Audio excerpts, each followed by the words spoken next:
শুভ সকাল বন্ধুরা, রাধে রাধে। ভগবান শ্রীকৃষ্ণ বাণী শুনি। সকাল অনেক সুন্দর কাটুক ভগবান শ্রীকৃষ্ণের বাণী শুনে।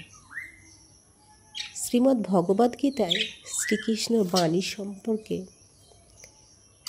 এত সুন্দরভাবে ব্যাখ্যা করেছে যে শ্রীকৃষ্ণের বাণী শুনলে জীবনে আসা সমস্ত বাধা বিঘ্ন থেকে মুক্তির রাস্তা তুমি নিজেই পাবে।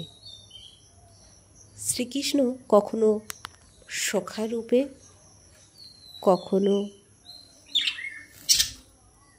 সন্তান রূপে, কখনো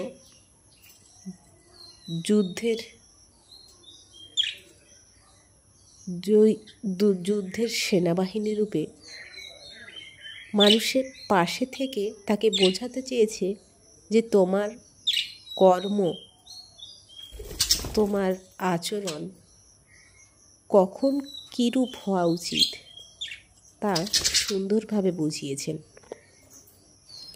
শ্রীকৃষ্ণ বলেন ভগবদ্গীতায় যে মন তোমার বন্ধু হতে পারে, আবার কখনো কখনো চিরশত্রুও হতে পারে।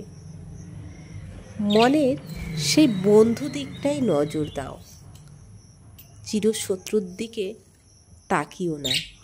কারণ তোমার মন সবসময় তোমার আচরণের বহিঃপ্রকাশ, মনের অনুভূতি থেকেই তোমার বন্ধুত্বপূর্ণ দিকটাই তোমাকে সর্বপ্রথম লক্ষ্য করতে হবে।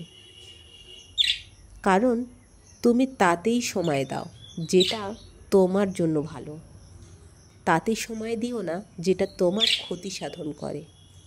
আমাদের মনই একমাত্র বস্তু যেটা আমাদের সঙ্গে খুব ভালো আচরণ করবে, আমাদের ভালো দিকটা প্রকাশিত হওয়ার দিক।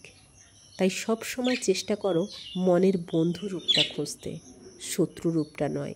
তাতে ক্ষতিই হবে, কখনো কোনো কিছু ভালো হবে না। রাধে রাধে।